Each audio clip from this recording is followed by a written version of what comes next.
our theme for today.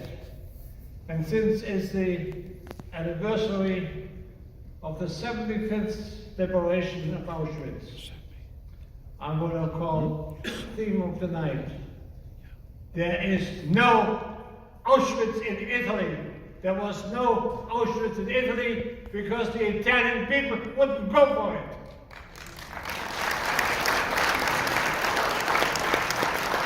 So was in Denmark and Norway.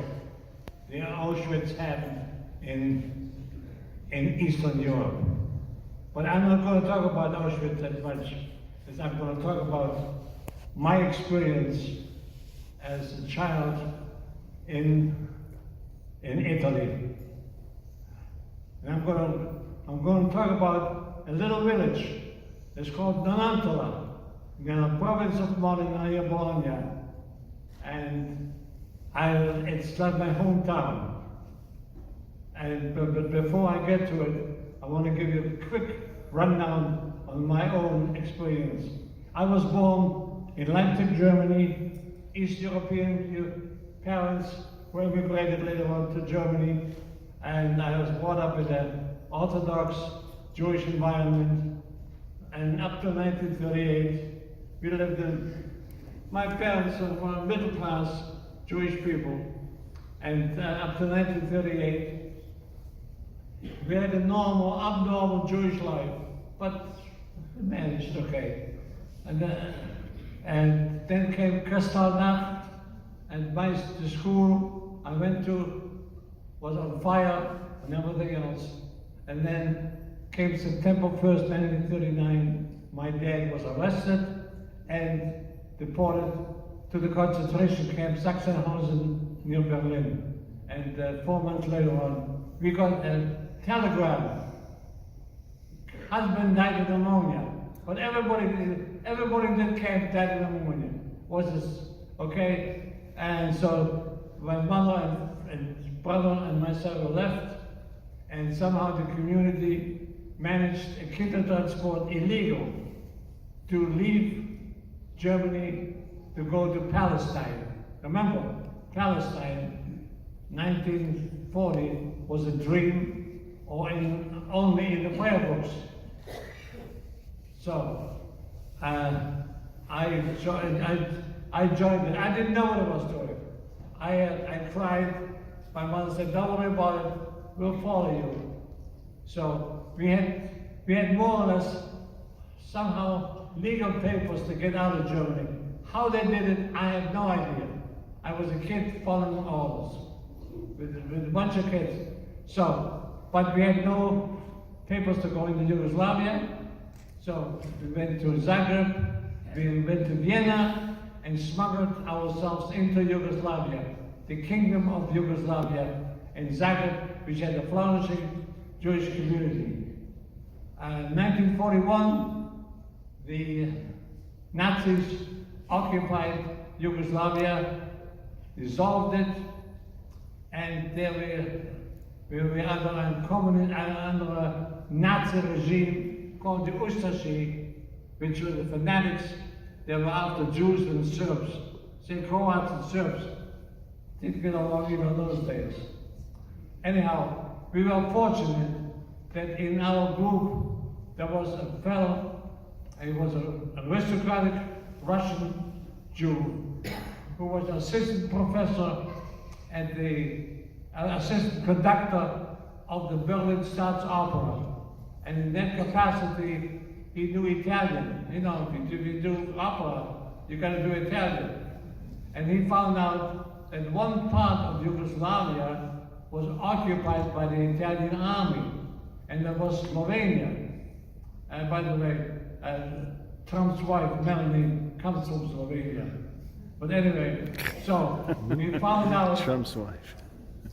We had some phony papers, I don't know, and we were children of German personalities. We all talked German, and they were all Croatian Nazis who didn't know it, either Italian or German. All they spoke was Croatian. We had some phony papers. We talked all German. So anyway, we came on the Tucket train, and we went towards Slovenia, which was occupied by the Italian army.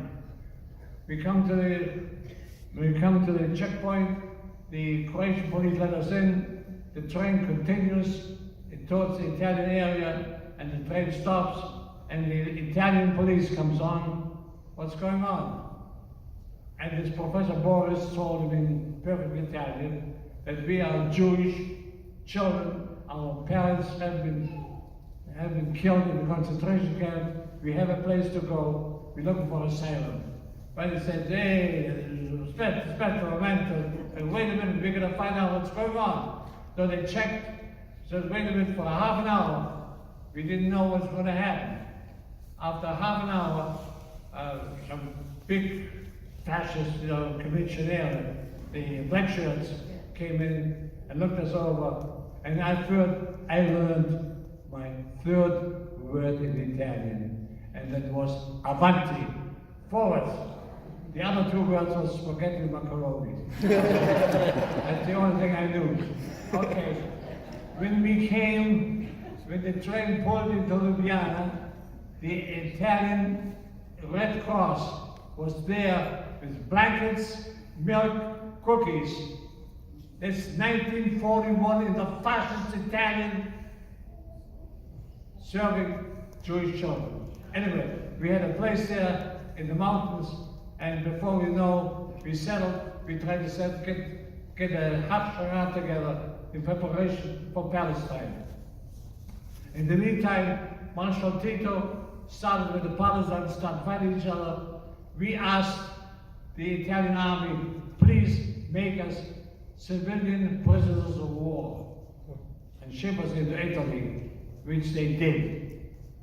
The Italian army, with trucks and trains, got us into central Italy in a place called Nonantola in the province of Modena. Now Modena, number one, Luciano Pavarotti's hometown.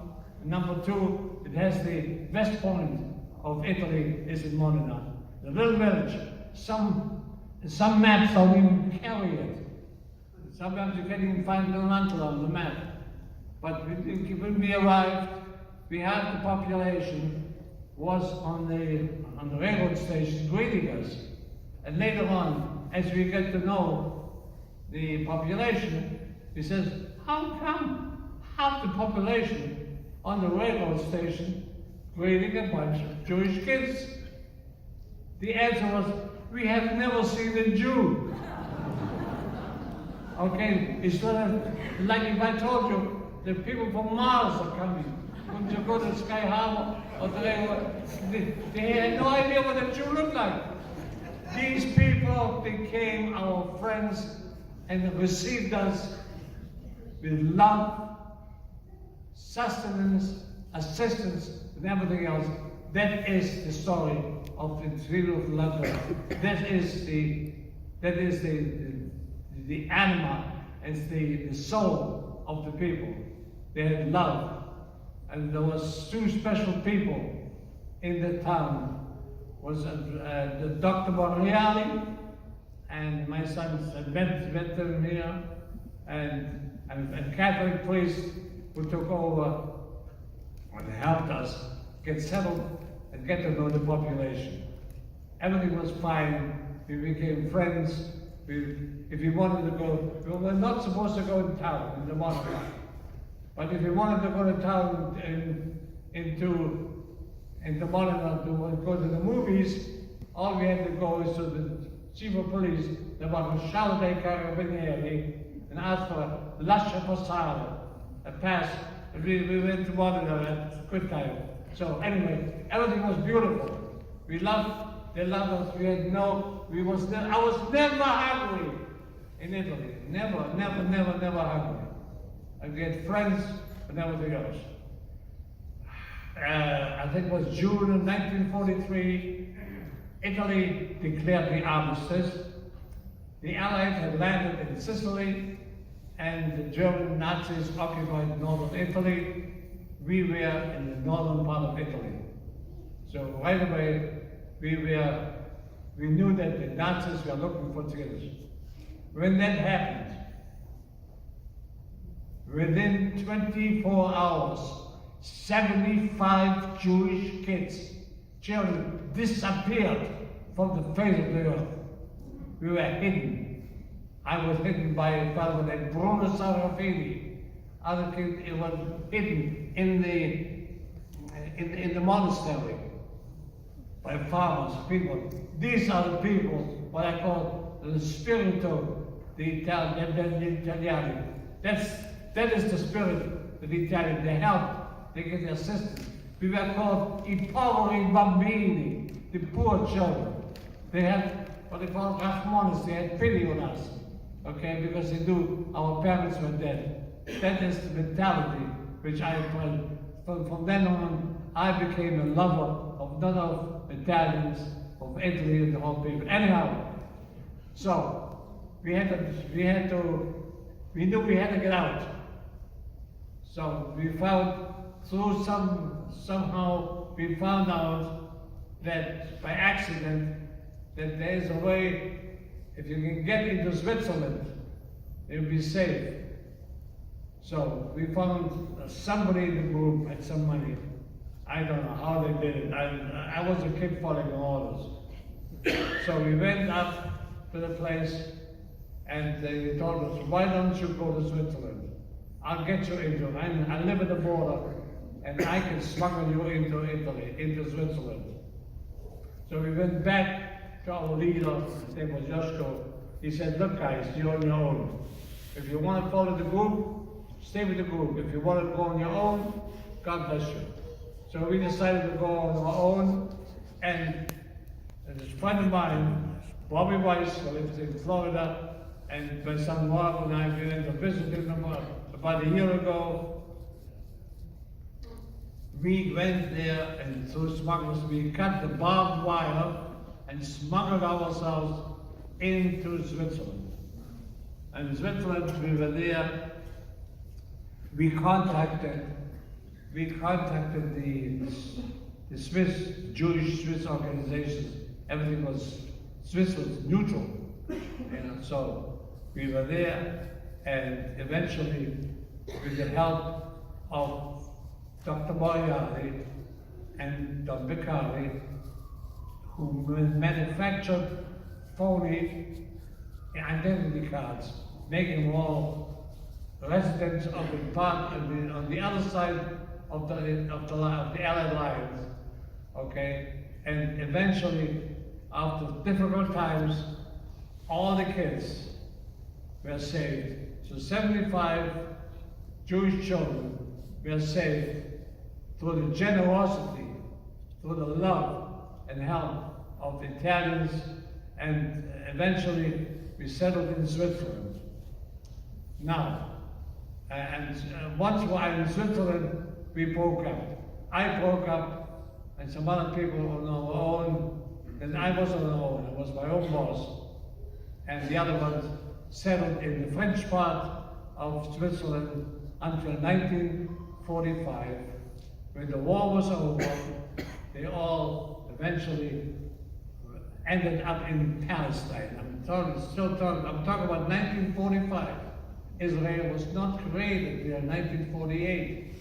So I went back to the Netherlands and I joined the Haganah.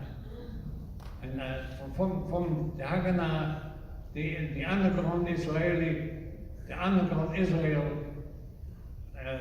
underground had organized a group trying to bring people from the concentration camps. See, remember, the concentration camps were liberated, but you all have seen the images of these people liberated in our bones. Nobody in the world wanted them except what's called the Yeshua, the people in Palestine. And my job was to smuggle, go up to the mountains. One group brought them over the Brenner Pass. I took them down from the Brenner Pass to Milan with trucks from the British Army. And many times I had money, I had chocolate, nylon stockings and everything else. the Italian police really didn't care. They really did not care. They were, so eventually, they all got saved. But we went back to Benatola. I'm telling you that this place was the savior. And even we went back, I went back there twice after the war, and both Dr. Bombiali and Don Beccari are enshrined in the Avenue of Righteous Gentiles. If you have been to Jerusalem, if you've seen the Yad Vashem, there's an avenue planted of names of righteous Christian Gentiles who saved Jews. Their names are enshrined their names are also enshrined at the Holocaust Museum in Washington, D.C. So there's a very close connection with our movement. There are not many of us left. Okay? There's a very close connection between us, my group, and Italy, and especially the village of the Nantola. It's a small village. You can see that what people can do if they want to save. Not everybody wanted to be part of this murderous regime. And again, Auschwitz, there was many Auschwitzes. Auschwitz, just the famous one, was in Eastern Europe. It was in Russia, Poland, Ukraine. I don't think there were any death camps, the Auschwitz type, where they burned them in the ovens. And they were not even in Germany. I think they were all there. So it shows you that if people really want to do something, then they can do it. And the Italian people have proven it, that they are friends of the people. They're friends of the human race. They produce some of the greatest geniuses in the world. That's why I love Italian. I love the Italian language. I love Italian history. And I love Italian operas. And you can see all the most beautiful operas in the world were written all in Italian. Even Mozart, Austrian composer, wrote all his operas in Italian except the Magic Flute, because it's such a melodious language. And so I'm very happy to see you all here, and God bless America. Viva l'Italia!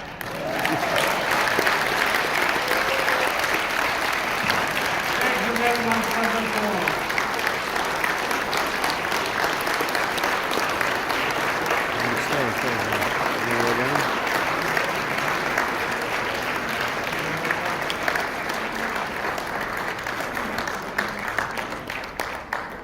These are my grandsons.